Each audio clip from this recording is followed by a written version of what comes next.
감히 이걸 깨뜨려 이 더러운 것아. 대한민국 상류층의 정점 그랜드 하얏트 서울의 그랜드 볼룸. 수백 명의 재벌과 정치인들이 모인 화려한 샹들리에 아래 날카롭고 오만한 목소리가 클래식 음악을 갈갈이 찢었다. 모든 시선이 연 회장 중앙으로 쏠렸다. 태강그룹 태강의 황태자 이민혁이었다. 그의 발치에는 산산조각난 백진주 한 알이 대리석 바닥 위에서 굴욕적으로 빛을 잃고 있었다. 그는 부서진 목걸이를 든 채 겁에 질려 떨고 있는 어린 소녀를 경멸적으로 내려다보고 있었다. 이게 심해의 눈물인 줄은 아나 내년 목숨값보다 비싼 거야. 희생자는 한유나. 이제 막 19살이 된 미대생이었다. 그녀는 4대 가문 중 하나가 후원하는 예술 장학생 자격으로 이 말도 안 되는 파티에 초대받았다. 주변의 명품 드레스와 턱시도 사이에서 그녀가 빌려 입은 단정한 기성복 드레스는 마치 다른 세계의 것처럼 이질적이었다. 그녀는 샴페인을 나르던 웨이터와 부딪히며 중심을 잃었고 하필이면 이민혁과 부딪히고 만 것이었다. 그의 옆에 있던 화영그룹 H와 영의 상속녀 김지수가 부채로 입을 가리며 웃었다. 어머 미녀가 제 평생 버는 돈으로 저 진주 가루라도 살 수 있으려나.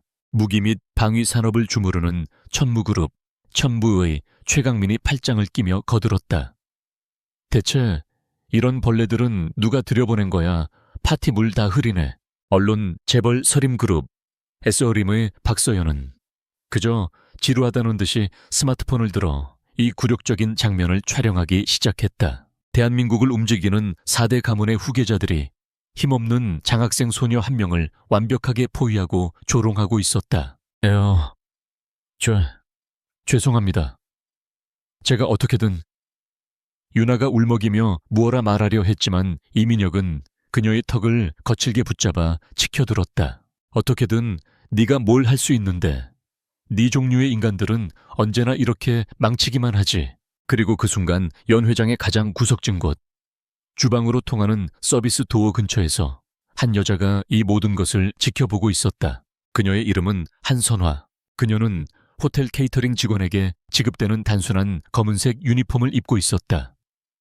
화장기 없는 얼굴은 오랜 노동의 피로감으로 지쳐 보였고 머리카락은 규정대로 단정하게 망으로 감싸여 있었다. 그녀는 방금 사용한 접시들을 실은 카트를 밀고 있었다. 그녀는 이 화려한 행사를 위해 고용된 수십 명의 임시 파견 직원 중 한 명에 불과했다. 평범하고 눈에 띄지 않으며 완전히 무해해 보이는 중년 여성이었다. 그녀는 자신의 딸 한유나가 재벌 상속자들에게 둘러싸여 모욕당하는 것을 지켜보고 있었다. 한선화는 움직이지 않았다. 그러나 그녀가 밀고 있던 무거운 스테인리스 카트의 손잡이가 그녀의 가느다란 소나귀 안에서 미세하게 찌그러지기 시작했다. 그녀의 관절 마디마디가 하얗게 변했다. 그녀의 얼굴은 여전히 감정을 읽을 수 없는 서비스직 종사자의 무표정이었지만 그녀의 눈은 사냥 직전의 맹수처럼 먹잇감들의 목줄을 하나하나 확인하고 있었다. 카트 손잡이의 금속이 비명을 지르다 인해 조용해졌다. 한선화는 찌그러진 손잡이에서 천천히 손을 뗐다. 그녀는 저렴한 유니폼 재킷의 구김을 한 번 폈다. 그리고는 소란의 중심부로 걸어나갔다. 그 걸음걸이는 서두르지도 망설이지도 않았지만 정확하게 군중을 갈랐다. 그녀는 곧장 딸아이의 앞으로 가 한유나를 자신의 등 뒤로 숨겼다. 유나는 경악과 수치심이 뒤섞인 목소리로 속삭였다. 엄마가 왜 여기 있어? 자신의 가장 비참한 순간을 하필이면 이 행사장에서 임시직으로 일하는 어머니에게 보이게 되었다는 사실이 유나를 더욱 절망케 했다. 한선화는 딸의 속삭임에 대답하지 않았다. 그녀는 4대 가문의 4명의 후계자들 앞에 섰다. 그리고 다음 순간 그녀는 봉사업계의 교과서적인 자세로 허리를 90도로 깊게 숙였다. 죄송합니다. 정말 죄송합니다. 도련님들 아가씨. 그녀의 목소리는 그들이 예상했던 그대로였다. 살짝 떨리고 복종적이며 세상에 풍패 찌든 전형적인 노동계급 아줌마의 목소리였다. 제 딸이 아직 어려서 큰 실수를 했습니다. 그녀는 고개를 들지 않은 채 말을 이었다. 부디 너그러이 용서해 주십시오. 깨뜨린 물건에 대한 변상은 비용이 얼마가 나오든 제가 전적으로 책임지겠습니다. 제 평생을 바쳐서라도 반드시 일해서 갚겠습니다. 그녀는 자식의 안전을 위해 자신의 모든 존엄을 기꺼이 내던졌다. 이 처절한 사과에 4명의 후계자들은 잠시 침묵했다. 그들은 그녀의 용기가 아니라 그 주제 파악 못하는 황당함에 할 말을 잃은 것이었다. 침묵을 깬 것은 화영그룹의 김지수였다. 그녀는 비단부채로 입을 가리며 날카롭게 웃었다. 그 웃음소리는 유리잔을 긁는 소리처럼 불쾌했다. 당신이 갚는다고 아줌마 꼴 좀 봐요. 그녀가 부채 끝으로 한선화의 어깨를 툭툭 쳤다. 고작 주방 보조 주제에 심해의 눈물이 뭔지는 알고 떠드는 거야. 김지수의 시선은 한선화의 손으로 향했다. 그것은 관리받은 부드러운 손이 아니었다. 거칠고 투박하며 곳곳에 굳은 살이 박혀있는 손. 수십 년간 무언가를 쥐고 들고 단련해온 노동의 손이었다. 물론 김지수는 그것이 단순한 접시가 아니라 총과 검 그리고 수만 명의 운명이었음을 알 리 없었다. 그 손 보아하니 평생 접시나 닦은 것 같은데 김지수가 조롱을 이어갔다. 당신 몸속에 있는 장기라도 전부 꺼내 팔아도 저 깨진 진주 가루값도 안 되겠네. 안 그래? 박서연은 이 새로운 전개에 흥분하며 스마트폰에 줌을 당겼다. 이 완벽한 심파극 딸을 감싸는 가난한 어미의 애원이라니. 이거 시청률 대박감이네. 그들에게 이 모녀의 절망은 완벽한 오락거리였다. 천무그룹의 최강민은 한 걸음 뒤로 물러섰다. 마치 더러운 것이 묻을까봐 겁내는 사람처럼. 이래서 급이 다른 것들은 분리시켜야 하는 거야. 감히 우리와 같은 공기를 마시니까 우리 물건을 만져도 되는 줄 알잖아. 하지만 가장 격노한 것은 이민혁이었다. 그의 어머니가 준 선물이 망가졌다. 그런데 감히 이 하찮은 것들이 돈으로 갚겠다는 말을 입에 올렸다. 그들의 사과는 그의 분노를 더욱 부채질할 뿐이었다. 그는 이 자리에서 자신의 권력을 확실히 보여주고 이 벌레들을 완벽하게 짓밟아야 했다. 사과로 안 끝나. 그가 낮게 으르렁거렸다. 내가 아까 말했지. 무릎 꿇으라고. 그는 두 모녀를 번갈아 쳐다보며 명령했다. 너희 모녀 둘 다. 지금 당장 이 바닥에 무릎 꿇고 저 깨진 진주 가루를 혀로 깨끗하게 핥아. 남김없이 전부. 그러면 어쩌면 이 빚을 용서해 줄지 다시 생각해보지. 이것은 인간이 할 수 있는 최대의 모욕이었다. 파티장의 손님들은 경악했지만 4대 가문의 심기를 거스르면서까지 나서는 사람은 단 한 명도 없었다. 엄마 안 돼요. 절대 안 돼. 유나가 울부짖으며 어머니를 막아섰다. 한선화는 바닥의 파편을 내려다보고 있었다. 그녀의 몸이 미세하게 떨리고 있었다. 그것은 두려움 때문이 아니었다. 그것은 수십 년간 훈련으로 억눌러온 사리에 가까운 분노 때문이었다. 그녀는 자신의 신분을 유지하려 애썼다. 그녀는 이 어린 짐승들에게 멈출 수 있는 마지막 기회를 주고 있었다. 이민혁은 그녀의 침묵을 반항으로 받아들였다. 귀먹었어 이 아줌마가. 그는 손을 들었다. 때리려는 것이 아니었다. 그보다 더 모욕적인 밀치려는 동작이었다. 그는 한선화를 바닥에 무릎 꿇리기 위해 그녀의 어깨를 온 힘을 다해 거칠게 밀쳤다. 꿇으라고 이 버러지 같은 년아. 그의 손이 한선화의 어깨에 정확히 닿았다. 육중한 힘이 실렸다. 그러나 한선화는 넘어지지 않았다. 단 1mm도 밀려나지 않았다. 그것은 사람의 어깨가 아니었다. 마치 수백 년 된 거대한 산에 바위를 미는 듯한 완벽하게 견고한 반발력이었다. 오히려 손목에 충격을 받은 것은 이민혁 자신이었다. 그는 자신의 힘이 완벽하게 무력화된 것에 당황하며 주춤 뒤로 물러섰다. 연회장의 모든 소리가 멎었다. 한선화는 아주 천천히 그녀가 90도로 숙였던 허리를 펴고 바닥을 향했던 고개를 천천히 들어 올렸다. 피곤에 찌든 서비스직 직원의 눈빛은 사라졌다. 대신 수십 년간 전장의 심연을 들여다보던 절대 포식자의 눈빛이 깨어났다. 이민혁은 자신의 전력을 다한 밀치기가 소미불을 민 것처럼, 아니 거대한 화강암 바위를 민 것처럼 완벽하게 무력화되자 순간적으로 이성을 잃었다. 하찮은 벌레가 감히 자신의 힘에 저항했다는 사실에 굴욕감이 치솟았다. 이 미친년이. 그는 경노하여 이번에는 손바닥을 활짝 펴 한선화의 뺨을 향해 거침없이 휘둘렀다. 그의 손은 목표에 닿지 못했다. 눈에 보이지 않을 속도였다.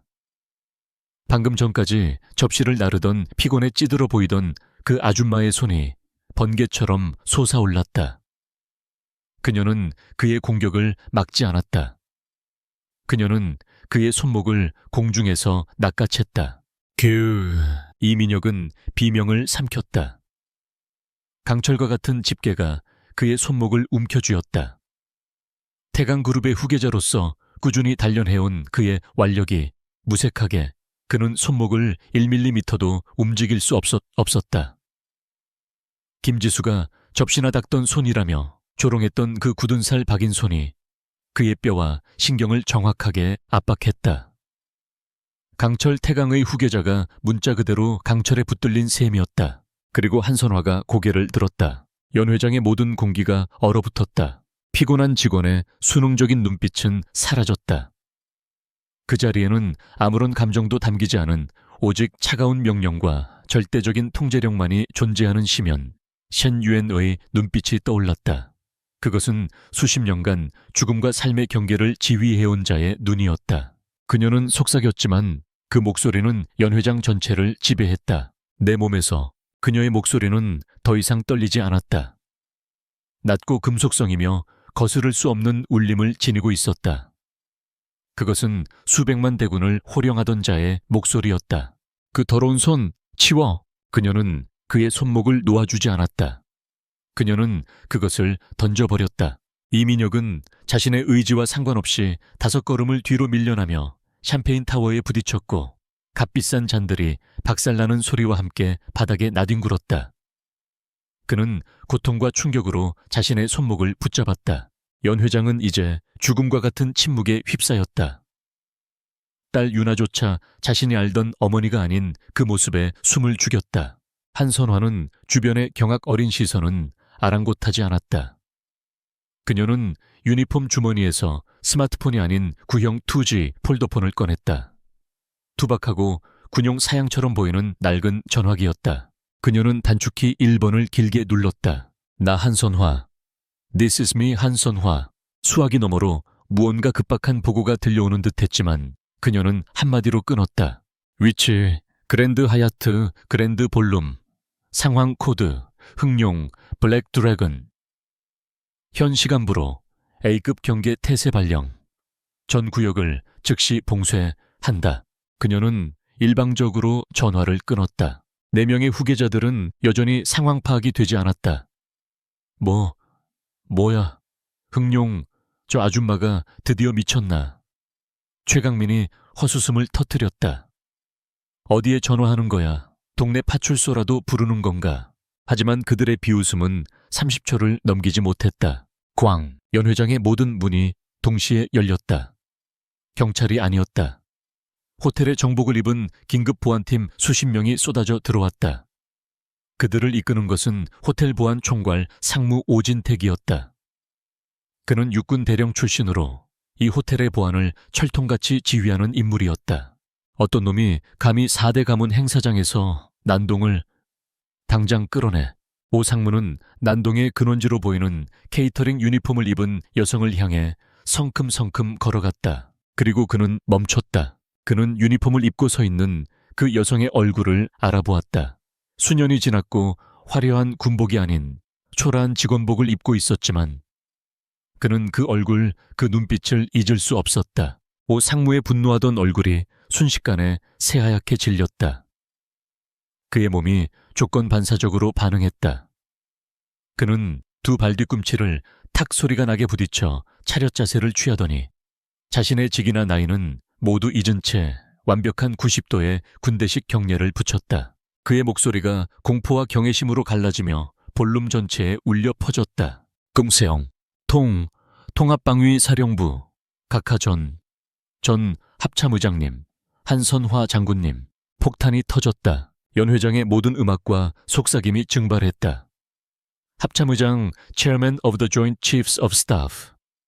그 자리는 현역 군인으로서 오를 수 있는 대한민국의 정점 수백만 육해공군을 실질적으로 지휘하는 단 한 사람이었다. 충격이 파도처럼 사람들을 덮쳤다. 김지수는 손에 들고 있던 비단 부채를 바닥에 떨어뜨렸다.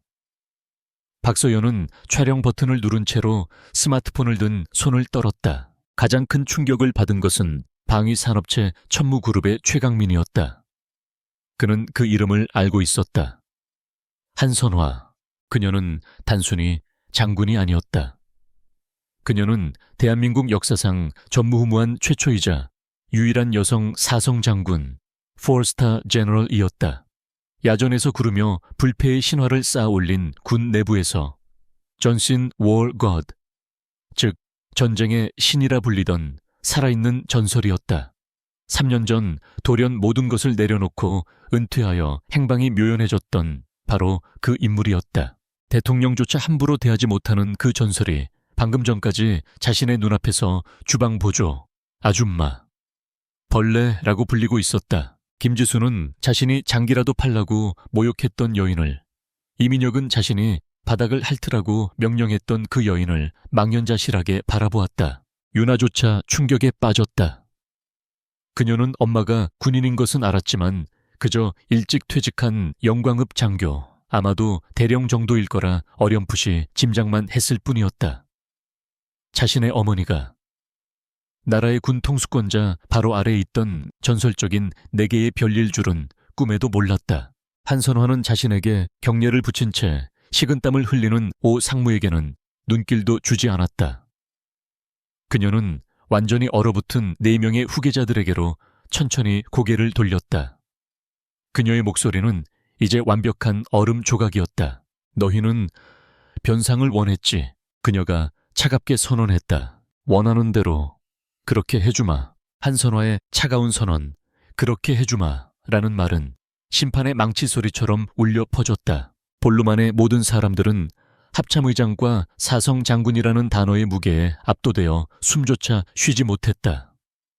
그러나 굴욕감으로 이성이 마비된 이민혁은 달랐다. 그는 아줌마라고 생각했던 존재에게, 그것도 수백 명의 하객 앞에서 내동댕이 쳐졌다는 사실을 받아들일 수 없었다. 그의 오만함은 현실인지 능력을 넘어섰다. 장군이면 뭐, 그가 망가진 테이블을 짚고 비틀거리며 일어섰다. 은퇴한 늙은이에 불과해. 우리 아버지가 그는 이성을 잃고 고함을 질렀다. 뭐 하고 있어. 저 미친년이 날 공격했잖아. 당장 전현을 잡아. 명령에 반응한 것은 이성을 잃은 이민혁과 자존심에 상처를 입은 천무그룹의 최강민이었다. 방위산업체 가문의 후계자로서 그는 엘리트 코스를 밟으며 각종 무술을 섭렵했다. 그는 이 상황이 자신의 실력을 보여줄 기회라고 판단했다.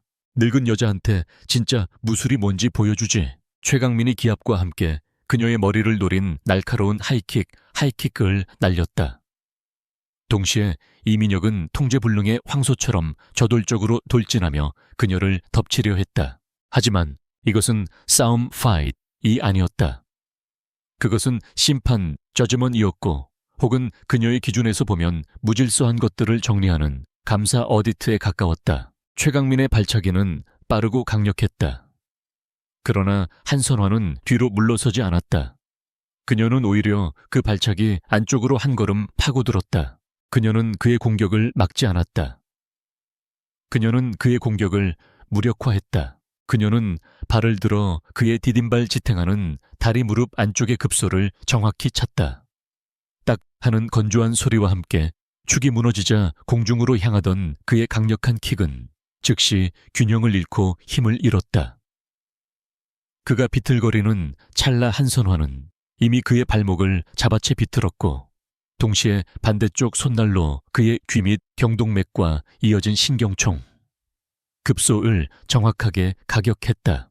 최강민은 비명조차 지르지 못했다. 그의 눈이 뒤집히며 그는 바닥에 부딪히기도 전에 이미 의식을 잃고 그대로 무너져 내렸다. 소요시간 2초. 최강민이 쓰러지는 것을 본 이민혁은 더욱 격분하여 야수처럼 주먹을 휘둘렀다. 훈련되지 않은 분노에만 의존한 공격이었다. 한선화는 그 주먹이 자신의 귀를 스치도록 허용하며 그의 공격 범위 안으로 더 깊이 파고들었다. 그리고 그녀는 그 손 김지수가 그토록 조롱했던 바로 그 거친 손을 사용했다. 주먹이 아니었다. 완벽하게 편 손날수도이었다. 그녀의 손날이 이민혁의 팔꿈치 관절 뒷부분 3개의 신경이 만나는 지점을 외과 수술처럼 정확하게 내리쳤다. 우두둑, 뼈가 부러지는 둔탁한 소리가 아니었다. 거대한 관절이 제자리에서 완벽하게 탈골되는 건조하고 역겨운 소리였다. 이민혁의 입에서 남자의 비명이 아닌 생전 처음 겪는 고통에 무너진 아이의 앙칼진 비명이 터져 나왔다. 그는 자신의 어깨에 매달린 채 축 늘어진 팔을 감싸쥐고 그대로 무릎을 꿇었다. 소요시간 누적 4초.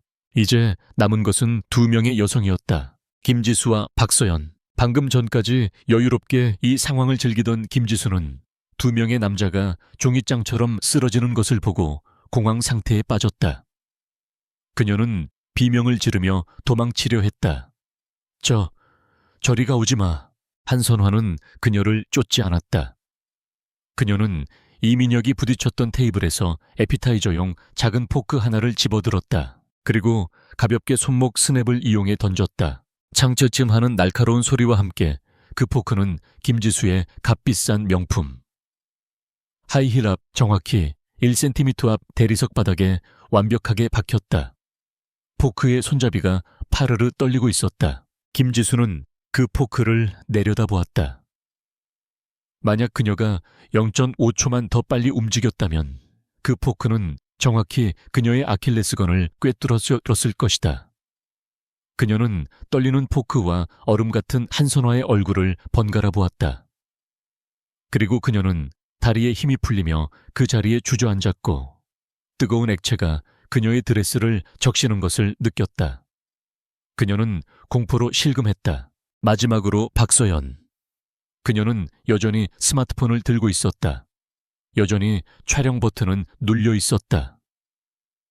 하지만 그녀의 손이 너무나 격렬하게 떨리고 있어 영상은 아마 쓸모가 없을 터였다. 그녀는 비명을 지르는 법도 잊은 채 그 자리에 얼어붙었다. 4명의 후계자. 제압 완료. 총 소요 시간 10초 미만. 이것이 전쟁의 신이 하던 일이었다. 그녀는 무자비하게 폭력을 휘두르지 않았다. 그녀는 해체했다. 위협 물리적 공격 도주 시도을 식별하고 최소한의 움직임과 최대의 심리적 타격을 동반하여 그것을 무력화시켰다. 접시 닦던 거친 손은 사실 대한민국에 공식 등록된 국가전략무기 수준의 흉기였다. 한선화는 소란을 일으킨 자신의 유니폼 재킷을 아무렇지 않게 바로잡았다. 그녀는 눈이 휘둥그레진 채 자신을 바라보는 딸 유나에게 다가갔다. 그리고 그녀는 거칠었던 손을 들어 부드럽게 딸의 눈을 가려주었다. 그녀의 목소리는 다시 따뜻한 어머니의 것으로 돌아와 있었다.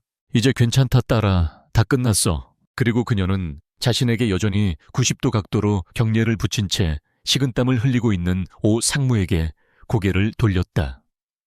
그녀의 목소리는 다시 장군의 것으로 돌아갔다. 오 상무, 지금 즉시 모든 출입문을 봉쇄해. 이 방에서 개미새끼 한 마리 나갈 수 없다. 그리고 국방부 장관에게 직통으로 연결해. 한선화 장군이 코드 흑룡을 발령했다고 보고하게. 그가 알아들을 걸세. 호텔 보안 총책임자인 오 상무는 한선화의 명령에 반사적으로 응답했다.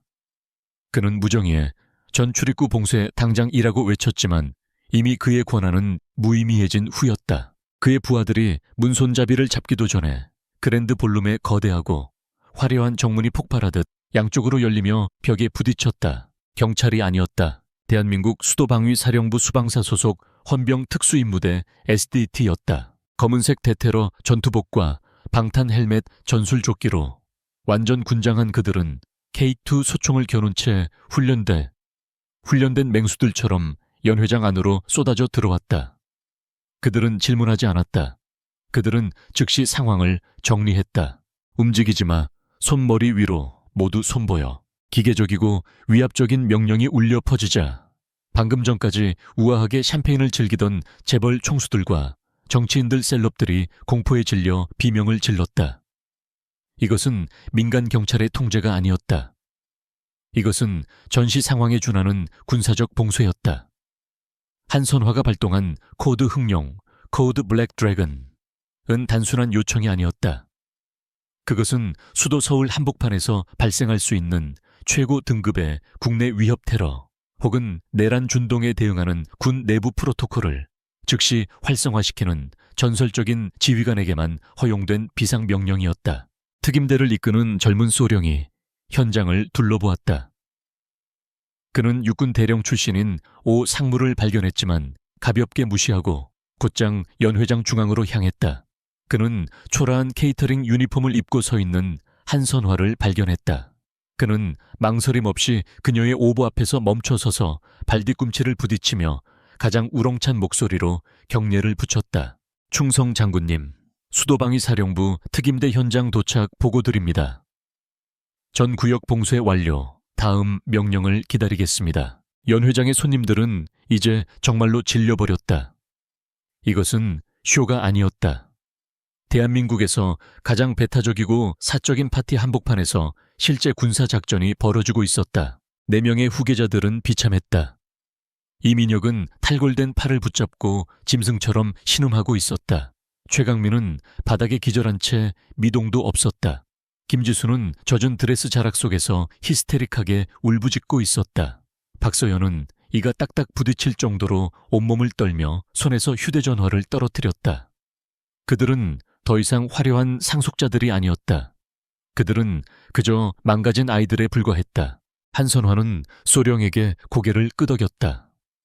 그녀는 다시 그 낡은 폴더폰을 꺼내 다른 번호를 눌렀다. 이번 통화는 훨씬 차분했다. 조 장관인가 나 한선화 1세. 수화기 너머로 당황한 목소리가 들려왔다.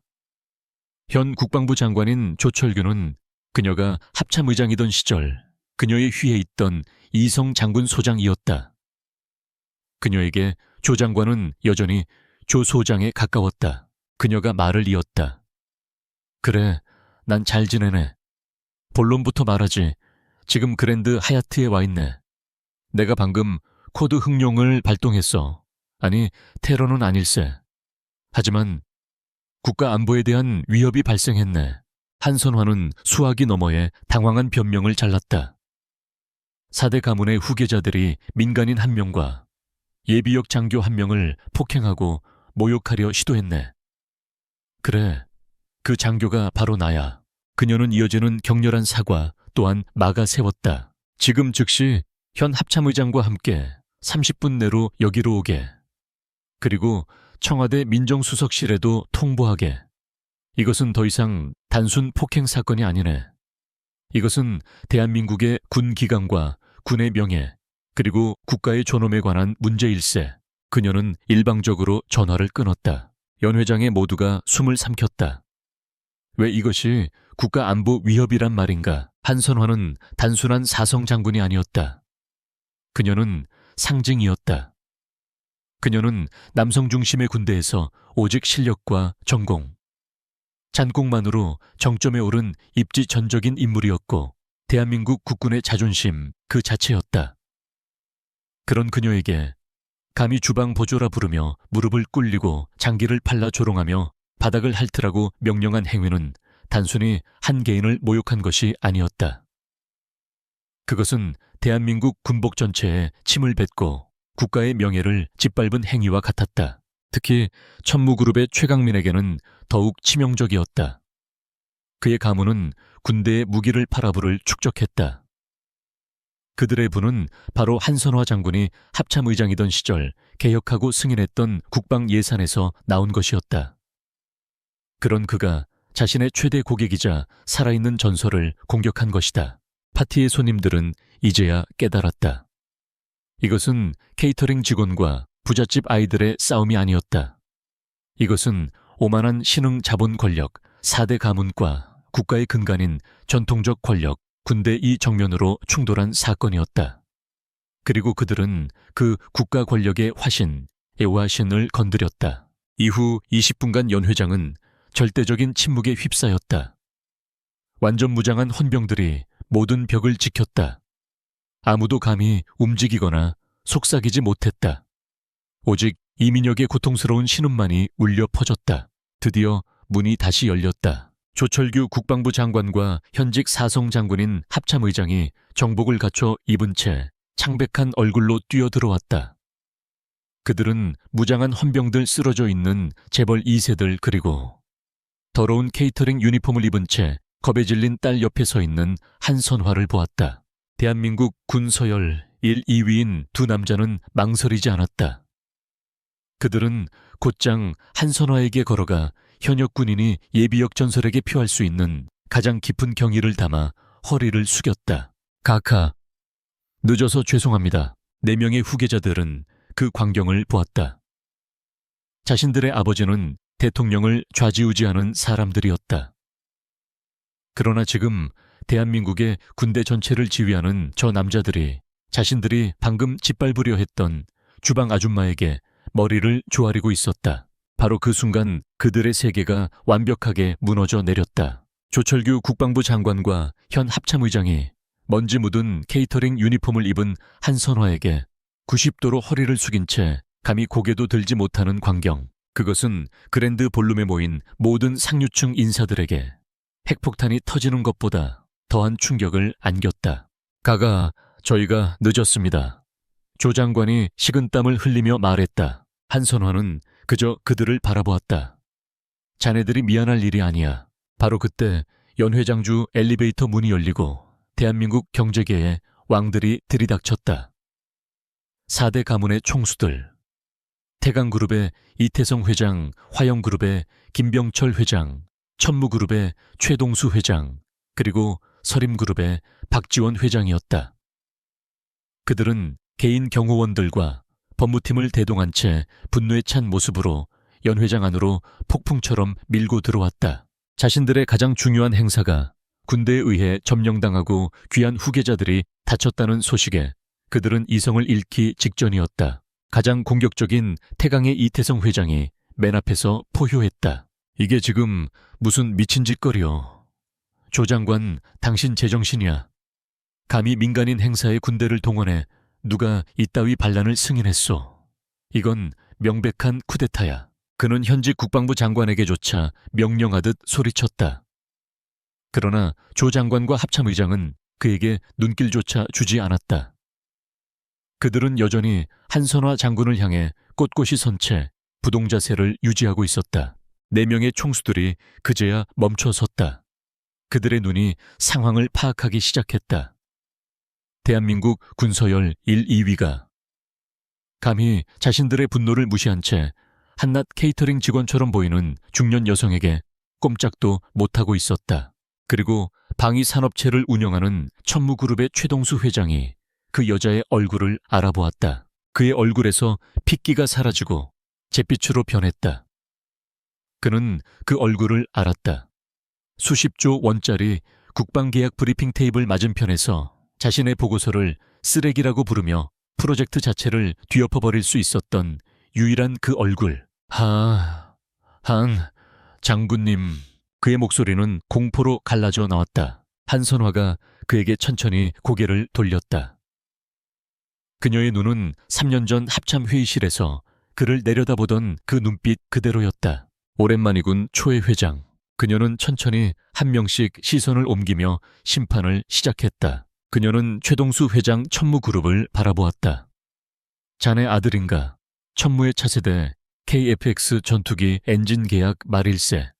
내가 은퇴하기 직전 수많은 반대에도 불구하고 천무의 기술력을 믿고 최종 승인 도장을 찍어준 것으로 아는데. 그녀가 차갑게 말했다. 그런데 자네 아들은 그 신뢰에 보답하는 방식이 내 딸아이를 폭행하려 드는 것인가? 최동수 회장은 숨을 쉴 수 없었다. 그 계약 하나가 그룹의 10년치 먹거리였다. 그녀의 시선이 화영그룹 금융의 김병철 회장에게 향했다. 김 회장, 5년 전 글로벌 파생 상품 위기 때 화영그룹은 부도 직전이었지. 그때 국가 안보 경제 논리를 내세워 국방기금과 군인연금기금 투자를 유치해 당신들 유동성을 지켜준 것이 바로 나였네. 내 평가 보고서 한 장이 자네 그룹을 살렸지. 김병철 회장의 다리가 떨리기 시작했다. 그녀는 박지원 회장 언론을 보았다.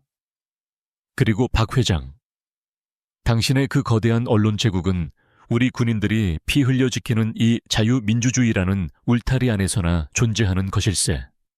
당신들은 그 자유를 남용하고 있고, 마지막으로 그녀는 아들의 팔을 붙잡고 서 있는 이태성 회장, 태강그룹을 노려보았다. 그리고 이 회장, 당신네 강철, 대한민국의 모든 탱크와 구축함 전투기에 당신네 특수 강판이 들어가지. 우리는 품질 보증 하나 믿고 당신들에게 천문학적인 돈을 지불했네. 그녀는 4명의 총수를 모두 훑어보며 목소리를 높였다. 당신들 모두 우리 군인들의 피와 땀 위에 당신들의 제국을 세웠어. 그런데 감히 당신들의 그 망나니 같은 후계자들이 일개 병사도 아닌 평생을 조국에 바친 퇴역 장군의 딸을, 그리고 그 퇴역 장군 본인을 벌레처럼 취급하고 감히 무릎을 꿇리려 해. 그녀가 마지막 명령을 내렸다. 당신들은 지금 이 자리에 그룹 총수로 온 것이 아니야. 국방부의 납품업체 대표 자격으로 온 것일세. 그리고 전직 최고 군 통수권자로서 통보하지. 당신들의 품질 관리는 완벽하게 실패했어. 당신들이 내놓은 결과물 후계자들은 전부 불량품이야. 4명의 총수들은 깨달았다. 이것은 민간인의 항의가 아니었다. 이것은 그들의 사업 전체, 그들의 생명줄인 대한민국 정부 및 군대와의 모든 관계가 끊어질 수도 있는 전설적인 영향력을 가진 한 여성의 선고였다. 그녀는 손가락 하나 까딱하지 않고도 그들의 가문을 무너뜨릴 수 있었다. 가장 먼저 상황을 파악한 것은 방산업자 최동수 회장이었다. 그는 기절해 있는 아들 최강민의 머리채를 잡아 끌었다. 그는 아들을 한선화의 발 앞에 내동댕이 쳤다. 그리고 다음 순간 그 자신도 그 옆에 무릎을 꿇었다. 대한민국 재계 서열 4위가 무릎을 꿇었다. 가가 장군님, 제가 죽을 죄를 지었습니다. 그가 바닥에 머리를 박았다. 아들을 잘못 가르친 죄는 전적으로 저의 불찰입니다. 이것은 국가 안보에 대한 위협입니다. 제발 자비를 베풀어 주십시오. 천무가 무엇이든 하겠습니다. 그의 행동은 신호탄이 되었다. 김병철 회장, 화영이 울부짖는 딸 김지수를 끌고 와 함께 무릎을 꿇었다. 박지원 회장 서림, 이 떨고 있는 박서연을 끌어당겨 무릎을 꿇렸다. 오직 이태성 회장 태강만이 분노로 부들부들 떨며 서 있었다. 그는 마지막 자존심을 버리지 못했다. 감히 은퇴한 늙은 군발이년이, 그의 말이 끝나기도 전에 한선화가 조 장관에게 명령했다. 조 장관, 지금 즉시 지난 10년간 태강그룹이 군에 납품한 모든 특수 강판에 대해 전면적인 안전 규정 위반 및 비리 감사를 실시하게. 그것은 사형 선고였다.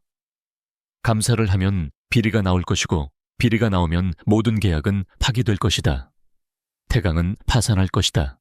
이태성 회장의 마지막 자존심이 무너졌다. 그의 다리가 풀렸다. 그는 고통 속에 신음하는 아들 이민혁을 끌어안고 마지막으로 바닥에 무릎을 꿇었다. 대한민국 경제를 지배하는 4명의 제왕들이 자신들이 주최한 화려한 파티의 폐허 속에서 2만 원짜리 케이터링 유니폼을 입은 한 여성과 그녀의 딸 앞에서 머리를 조아리고 용서를 빌고 있었다. 연 회장은 4명의 재벌 총수가 무릎을 꿇은 충격적인 광경으로 얼어붙어 있었다. 대한민국의 경제를 움직이는 4개의 축이 더러운 케이터링 유니폼을 입은 한 여성 앞에서 완벽하게 굴복했다. 천무그룹의 최동수 회장과 화영그룹의 김병철 회장은 진심으로 공포에 질려 있었다. 그들은 군과 정부를 상대하는 법을 알았고 한선화라는 존재가 단순한 권력이 아닌 국가의 근간 그 자체임을 이해했다. 그들은 손실을 최소화하기 위해 어떤 처벌이든 받아들일 준비가 되어 있었다. 가가 저희가 죽을 죄를 지었습니다. 어떤 처벌이든 닥에 받겠습니다. 그러나 태강그룹의 이태성 회장은 달랐다. 그의 제국은 강철 스틸로 만들어졌고 그의 자존심 역시 부러질지언정 휘어지지 않았다. 그는 수백 명의 하객과 자신의 경쟁자들 그리고 현직 국방부 장관 앞에서 무릎을 꿇었다는 굴욕감을 견딜 수 없었다. 그는 천천히 무릎의 먼지를 털며 일어섰다. 그의 눈은 존경이나 공포가 아닌 차가운 도끼로 번뜩였다. 한선화 장군. 그가 쇳소리 섞인 목소리로 말했다. 당신은 끔찍한 실수를 한 거야. 조 장관이 경악하며 외쳤다. 이 회장 지금 가깝게 무슨... 이태성은 조 장관을 무시했다. 그는 새로운 전장을 선택했다. 군사력으로 이길 수 없다면, 이기지 없다면 그들이 가장 잘하는 여론전으로 싸우면 되었다. 여긴 21세기 민주주의 국가요. 이 회장이 비웃음을 흘렸다. 군사 독재 시절이 아니란 말이요. 당신은 방금 현역 군대를 동원해 사적인 파티에 난입했고 민간인을 위협하고 폭행했소. 이것은 명백한 불법 행위이자 직권 남용이야. 그는 아직 무릎을 꿇고 떨고 있는 서림그룹 언론의 박지원 회장을 돌아보았다. 박 회장, 언제까지 그렇게 꿇고 있을 거요? 저 은퇴한 군발이 늙으니까 우리 4대 가문 전체를 짓밟도록 내버려둘 셈인가? 아니면 이 나라를 진짜로 움직이는 것이 군홧발이 아니라 우리라는 것을 저 여자에게 상기시켜 줄 텐가? 박지원 회장은 선택의 기로에 섰다. 그녀는 한선화가 두려웠지만 4대 가문의 연합, 특히 태강그룹과의 연결고리는 그녀의 제국을 지탱하는 핵심이었다. 그녀는 여기서 무너지면 서림그룹도 끝장이라는 것을 알았다. 그녀는 태강의 도박에 동참하기로 했다. 박지원 회장이 떨리는 다리를 애써 부여잡고 천천히 일어섰다. 그녀의 목소리는 떨렸지만 이내 언론사 총수 특유의 냉혹함을 되찾았다. 한 장군님, 말씀대로 이것은 사적인 파티였습니다. 코드 흥룡 발령은 명백한 직권 남용입니다. 그녀는 자신의 딸 박서연을 보며 고갯짓을 했다. 내 딸이 모든 것을 찍고 있었습니다. 그리고 이미 우리 기자들이 호텔 밖에서 대기 중입니다. 박지원 회장이 한선화를 똑바로 바라보았다. 국민들은 은퇴한 장성이 고작 깨진 진주 목걸이 하나 때문에 현역 군대를 동원해 무고한 민간인들을 어떻게 위협했는지 알 권리가 있습니다. 무고한 민간인. 그들은 단어를 선택했다. 그들은 한선화를 피해자에서 가해자로 갑질갑질이 주범으로 뒤바꾸려 하고 있었다. 그리고 그 순간 그들이 미리 준비라도 한 듯 대한민국 전체가 뒤집혔다. 서림그룹이 소유한 모든 방송 채널 신문, 온라인 포털 사이트에서 긴급 속보가 터져 나왔다. 충격 단독 은퇴한 전신 한선화, 4대 가문 파티에 군대 동원, 황제 갑질 논란, 예비역 사성 장군의 끔찍한 사적 제재, 무장 군인이 민간인 폭행 감금. 그들의 증거는 박서연의 스마트폰 영상이었다. 그러나 그 영상은 교묘하게 편집되어 있었다. 영상에는 4명의 후계자들이 윤아와 한선화를 모욕하고 바닥을 핥으라고 명령하며 이민혁이 그녀를 밀치는 장면은 완전히 삭제되어 있었다. 영상은 정확히 한선화가 먼저 이민혁의 손목을 꺾는 장면에서 시작되었다. 그리고 그녀가 무술 유단자인 최강민을 단 2초 만에 기절시키고 이민혁의 팔을 탈골시키는 과도한 폭력 장면이 이어졌다. 마지막은 완전 무장한 헌병들이 비명을 지르는 무고한 민간인 하객들을 총으로 위협하며 연 회장을 점령하는 충격적인 장면으로 끝났다. 여론은 폭발했다. 군의 명예를 옹호하는 예비역들의 목소리도 있었지만 군대를 사적으로 동원했다는 갑질 프레임은 너무나도 자극적이었다. 대중은 분노하기 시작했다. 국방부 장관과 합참의장은 패닉에 빠졌다. 이건 여론이. 군대가 가장 두려워하는 것이 바로 이것 통제 불가능한 여론의 역풍이었다. 한선화는 조 장관의 휴대전화로 떠오른 속보 헤드라인을 물끄러미 바라보았다. 그녀는 놀랍도록 침착했다. 그녀는 이태성 회장과 박지원 회장을 돌아보았다. 그래, 결국 전면전을 선택했군. 이태성 회장은 비열한 미소를 지었다. 그는 자신이 이겼다고 생각했다. 그는 한선화를 여론이라는 감옥에 가두었다고 확신했다. 그는 몰랐다. 한선화는 단순히 총을 든 군인만 지휘했던 것이 아니라는 사실을. 진정한 전쟁의 신은 포탄과 총검뿐만 아니라 정보전, 심리전, 그리고 여론전을 포함한 전쟁의 모든 영역을 지휘한다는 것을. 이 잔인한 도박판을 지켜보던 최동수 회장, 천무과 김병철 회장, 화영은 공포에 질렸다.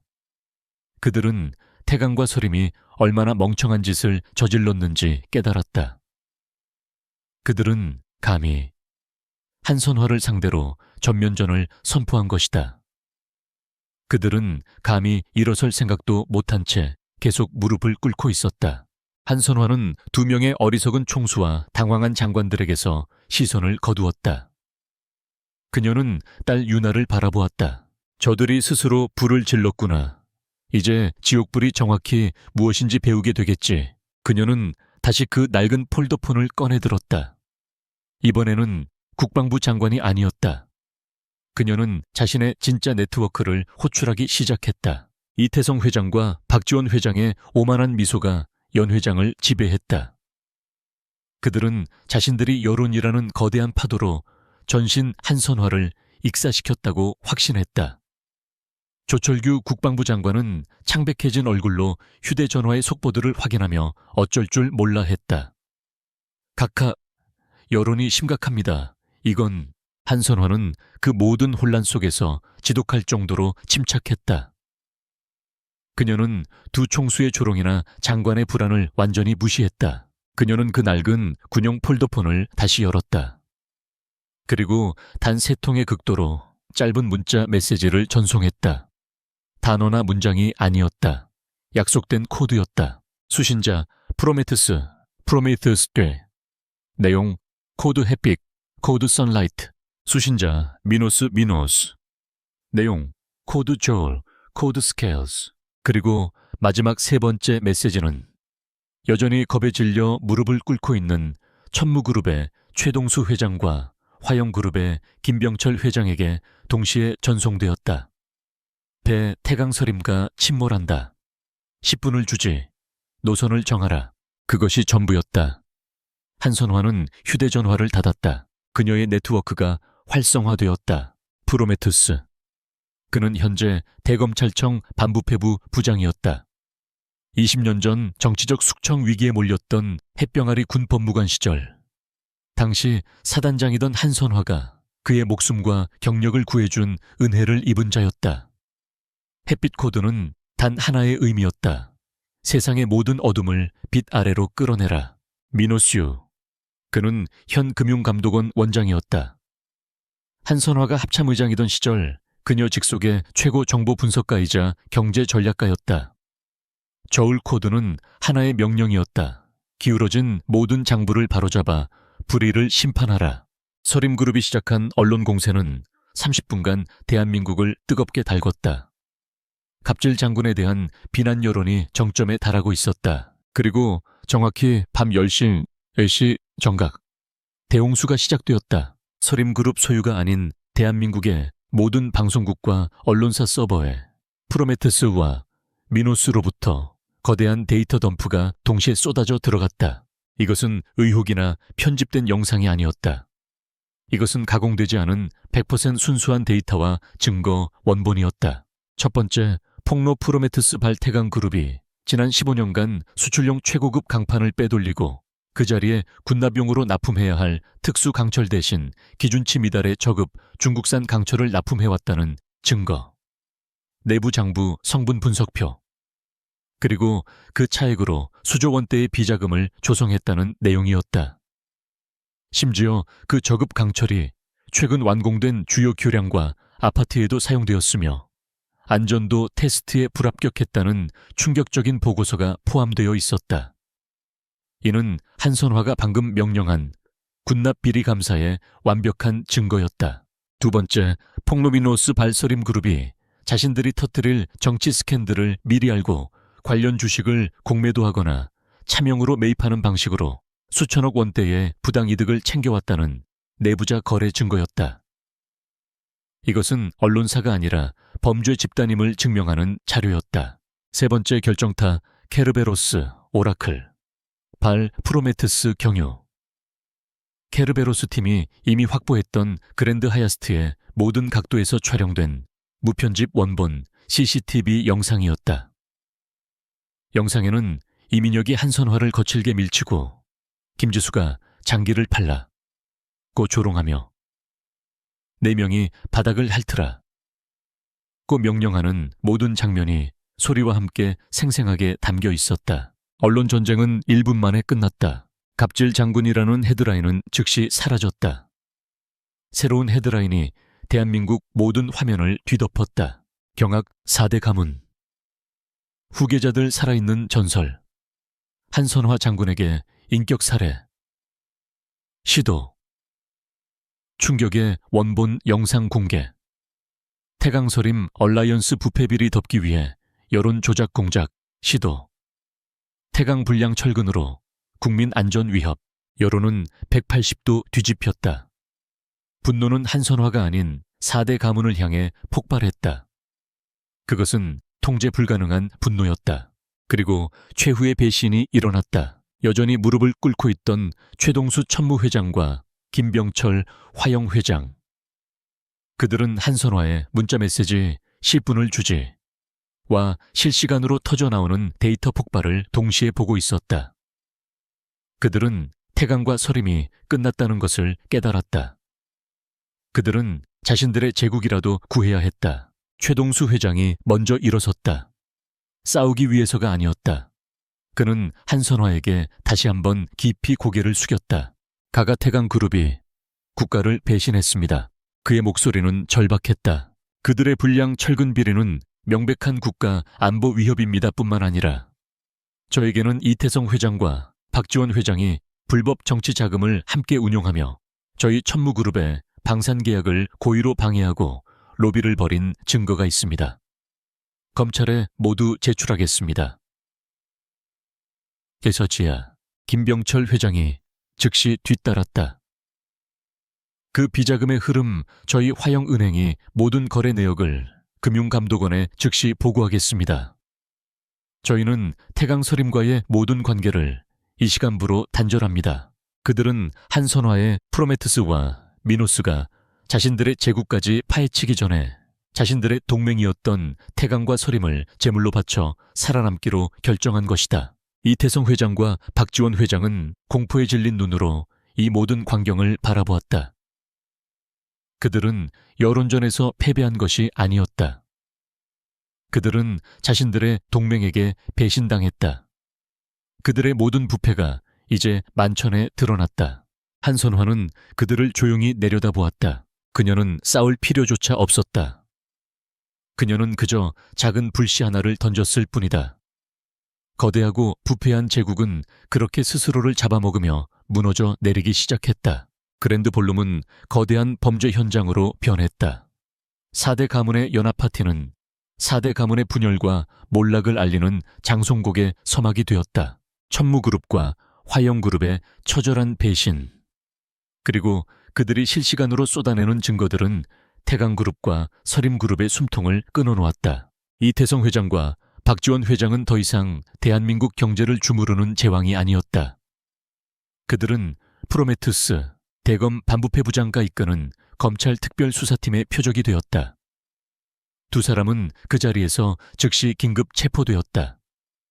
혐의는 특수폭행교사가 아니었다. 그것은 시작에 불과했다. 그들은 국가기관 산업을 위협한 특경법상 배임 주가 조작 불법 로비 및 천문학적인 규모의 횡령 혐의를 받았다. 4명의 후계자들 역시 수갑이 채워졌다. 이민혁은 고통으로 울부짖으며 최강민은 여전히 의식을 잃은 채 김지수와 박서연은 넋이 나간 상태로 군 헌병대에 의해 끌려나갔다. 그들의 혐의는 공동상해, 특수모욕, 그리고 증거 인멸 교사였다. 무릎을 꿇었던 2명의 총수 최동수 회장과 김병철 회장은 체포되지 않았다. 그들은 수사에 적극 협조하는 조건으로 풀려난 중요 참고인이 되었다. 그들은 동맹의 시체를 밟고 자신들의 제국을 지킬 기회를 얻었다. 그날 밤 이후 대한민국은 격변에 휩싸였다. 첫 번째, 강철 가문 태강그룹의 몰락. 이것은 가장 신속하고 무자비하게 진행되었다. 한선화가 명령했던 군납비리 감사는 즉시 시작되었다. 동시에 프로메트스의 검찰팀이 태강의 본사와 제철소를 압수수색했다. 그들은 저급 불량 철근을 군에 납품하고 최고급 강철을 빼돌려 건설 현장에 사용한 장부를 찾아낸 것이 아니라 최동수 회장 천무 이 넘겨준 비자금 원장 그 자체를 확보했다. 태강그룹은 모든 정부 발주, 계약 군사 사회 기반 시설에서 즉시 퇴출되었다. 미노스, 금감원은 그들의 모든 자산을 동결시켰다. 태강그룹의 주식은 개장과 동시에 하한가를 기록하다가 결국 거래 정지되었고 단 일주일 만에 대한민국 재계서열 3위의 거대 기업은 파산을 신청했다. 이태성 회장은 반역에 준하는 이적 행위 국가, 안보 위협까지 더해져 무기징역을 선고받았다. 두 번째, 언론 제국 서림그룹의 해체. 내부자 거래와 주가 조작 그리고 여론 조작을 통한 정치 개입 혐의가 입증되었다. 그들의 방송 면허는 즉각 취소되었다. 신문사는 폐간 위기에 몰렸다. 진실의 펜이 아니라 범죄의 흉기였음이 드러난 서림그룹은 공중분해되었다. 박지원 회장 역시 중형을 선고받고 몰락했다. 세 번째, 살아남은 자들의 대가, 천무와 화영. 두 그룹은 살아남았다. 하지만 그것은 생존이 아니었다. 그것은 연명이었다.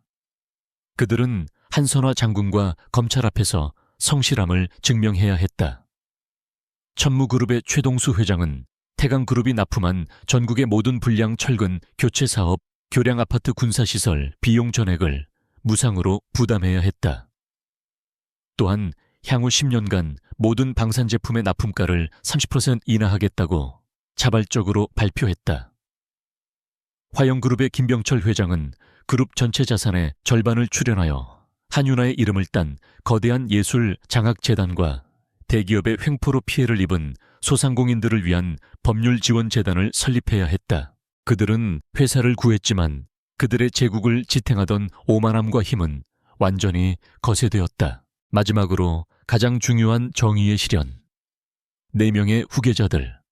감옥에 가는 것만으로는 충분한 처벌이 될 수 없었다. 이민혁, 그는 아버지와 함께 재판을 받았다. 그러나 이태성 회장은 파산 직전 단 한 푼의 자산이라도 지키기 위한 마지막 발악으로 아들 이민혁을 가문에서 제명하고 모든 상속권을 박탈한다고 공시했다. 이민혁은 재벌 2세가 아닌 평범한 자연인 범죄자로서 징역형을 선고받았다. 그는 감옥에서 평생 제대로 펴지지 않는 팔꿈치를 안고 살아가야 했다. 그리고 나머지 3명. 그들의 가문은 생존을 위해 한선화와 검찰, 그리고 분노한 국민들에게 진정성을 보여주어야 했다. 최동수, 김병철, 박지원 수감전은 모두 동시에 공식 성명을 발표했다. 그들은 자신들의 자녀들을 공식적으로 의절 가문에서 추방하고 모든 상속권을 박탈한다고 발표했다. 그들은 제국을 구하기 위해 자신들이 그토록 오냐오냐 키웠던 후계자들을 제물로 바쳤다. 최강민은 의식에서 깨어나자마자 자신이 자랑하던 무술 실력이 한낱 조롱거리가 되었으며 아버지에게 버림받았다는 사실을 깨달았다. 김지수와 박서연은 하루아침에 모든 신용카드가 정지되고 살던 집에서 쫓겨나 절대적인 빈털터리가 되었다. 그들은 럭셔리의 정점에서 자신들이 그토록 경멸하던 밑바닥으로 추락했다. 완벽한 정의가 실현되었다. 그들의 오만함이 그들 자신을 파멸시켰다. 며칠 뒤 서울 변두리의 작은 아파트. 한선화와 한윤아는 TV 뉴스를 보고 있었다. 재벌 총수들이 눈물로 사죄하고 기업들이 해체되는 충격적인 뉴스가 연일 흘러나왔다. 유나는 자신의 어머니를 바라보았다. 그녀는 그저 마치 집안 대청소를 막 끝낸 사람처럼 조용히 따뜻한 차를 마시고 있었다. 대한민국 전체를 뒤흔들어 놓고서도 그녀는 너무나 평온했다. 유나는 이제야 자신의 어머니를 이해했다. 그녀는 단순히 전쟁의 신이 아니었다. 그녀는 딸을 보호하기 위해 기꺼이 주방보조원의 굴욕적인 유니폼을 입을 줄 아는 어머니였으며, 동시에 그 선이 넘어졌을 때 망설임 없이 국가적인 정의를 실현하는 절대적인 힘 그 자체였다. 모든 폭풍이 지나가고 일주일 뒤 서울의 변두리에 위치한 작은 서민 아파트 그랜드 하얏트 볼룸의 화려한 샹들리에와 값비싼 향수 냄새는 없었다. 대신 구수한 된장찌개 냄새와 삶의 온기가 가득한 저녁 식탁이 있었다. 한선화는 군복도 케이터링 유니폼도 아닌 편안한 집안 옷을 입고 있었다. 그녀는 딸 유나의 밥그릇 위에 따뜻한 반찬을 놓아주며 무심하게 말했다. 많이 먹어라. 병원 밥은 맛이 없었을 테니. 유나는 며칠간 충격으로 병원에 입원해 있다가 막 퇴원한 참이었다. 그녀는 숟가락을 든 채 너무나도 평범한 엄마의 모습을 하고 있는 한선화를 물끄러미 바라보았다. TV에서는 연일 4대 가문의 몰락과 그들이 기부라는 명목으로 사회의 환원한 재산으로 설립된 새로운 재단 유나의 이름을 딴 예술 기금을 포함하여 에 대한 뉴스가 나오고 있었다. 이 모든 것을 자신의 어머니가 해냈다. 저 조용하고 거친 손으로 유나는 참을 수 없는 질문을 꺼냈다. 엄마, 왜 참았어? 엄마는 처음부터 그들을 막을 수 있었잖아. 그런데 왜 그 주방 보조원 옷을 입고 그들에게 머리를 숙였어? 한선화는 밥을 먹다 말고 숟가락을 내려놓았다. 그녀는 오랫동안 딸을 바라보았다. 그녀의 눈은 더 이상 전신의 눈이 아닌 그저 깊고 따뜻한 어머니의 눈이었다. 유나야. 그녀가 조용히 입을 열었다. 힘은 과시하기 위해 존재하는 게 아니야. 힘은 오직 지키기 위해 존재하는 거다. 나는 그날 장군으로 그 파티에 간 것이 아니었어. 나는 내 딸 유나가 장학금을 받고 당당하게 인정받는 모습을 축하해주러 간 엄마로 그곳에 있었다. 그 유니폼을 입은 것은 너와 가장 가까운 곳에서 네가 빛나는 것을 조용히 지켜보고 싶었기 때문이야. 그녀는 유나의 손을 잡았다. 그녀의 거칠지만 따뜻한 손이었다. 그들이 나를 모욕했을 때 괜찮았다. 나는 평생 그것보다 더한 모욕도 견뎌왔으니까. 내 임무는 내 딸을 지키는 것이었으니 어머니로서 머리를 숙이는 것은 조금도 부끄럽지 않았어. 하지만 그녀의 목소리가 낮아졌다. 그들이 선을 넘은 것은 그들이 감히 너를 부러뜨리려고 했을 때다. 내 딸의 존엄성을 짓밟고 내 영혼에 상처를 입히려 했을 때. 한선화는 딸의 눈을 보며 말했다. 나의 장군으로서의 힘은 오직 나의 어머니로서의 의무를 지키기 위해 존재하는 거란다. 그들은 나의 의무를 공격했기에 나의 모든 힘을 감당해야 했던 것뿐이야. 유나는 울고 있었지만 그것은 더 이상 슬픔이나 굴욕의 눈물이 아니었다. 이해와 치유의 눈물이었다. 깨졌던 심해의 눈물. 진주는 이제 아무 의미도 없었다. 그녀는 세상 그 어떤 보석보다 강하고 견고한 어머니의 사랑을 확인했다. 두 사람의 조용한 저녁 식사는 계속되었다. 제국은 무너졌지만 두 모녀의 작은 세계는 그 어느 때보다 단단하게 복원되었다. 화면 암전, 내레이션 시작, 시청자에게 직접 말하는 방식. 여러분은 방금 자신의 모든 것을 숨긴 채 평범한 어머니로 살아가던 전신 한선화 장군의 이야기를 보셨습니다. 세상은 종종 우리를 겉모습으로 판단합니다. 값비싼 옷, 화려한 직함, 그리고 강력한 배경. 우리는 낡은 옷을 입은 사람, 조용한 여성, 혹은 서비스직 유니폼을 입은 사람을 너무나 쉽게 얕잡아보고 무시합니다. 4대 가문의 후계자들처럼 말입니다. 하지만 진짜 힘은 요란하게 소리치지 않습니다. 진짜 힘은 인내합니다. 그리고 가장 중요한 것을 지킵니다. 마지막 순간까지 기다립니다. 한선화는 어머니로서 딸을 지키기 위해 기꺼이 굴욕을 참아냈지만 그녀의 딸이 짓밟히는 그 순간 그녀는 전신으로서 망설임 없이 정의를 심판했습니다. 여러분은 한선화 장군의 행동을 어떻게 생각하십니까? 그녀의 정의가 너무 과했다고 생각하십니까? 아니면 썩어빠진 특권층 사회에 반드시 필요한 통쾌한 사이다였을까요? 만약 여러분에게 단 하루 한선화 장군의 절대적인 힘이 주어진다면 여러분은 어떤 불의를 가장 먼저 바로잡고 싶으십니까? 여러분의 소중한 생각을 아래 댓글로 꼭 남겨주십시오. 오늘처럼 정의가 반드시 승리하고 오만한 자들이 심판받는 통쾌한 이야기가 마음에 드셨다면 저희 채널에 좋아요 버튼과 구독 버튼을 누르는 것을 잊지 마십시오. 약자가 보호받고 악인이 처절하게 응징받는 더 많은 이야기로 돌아오겠습니다. 시청해주셔서 감사합니다.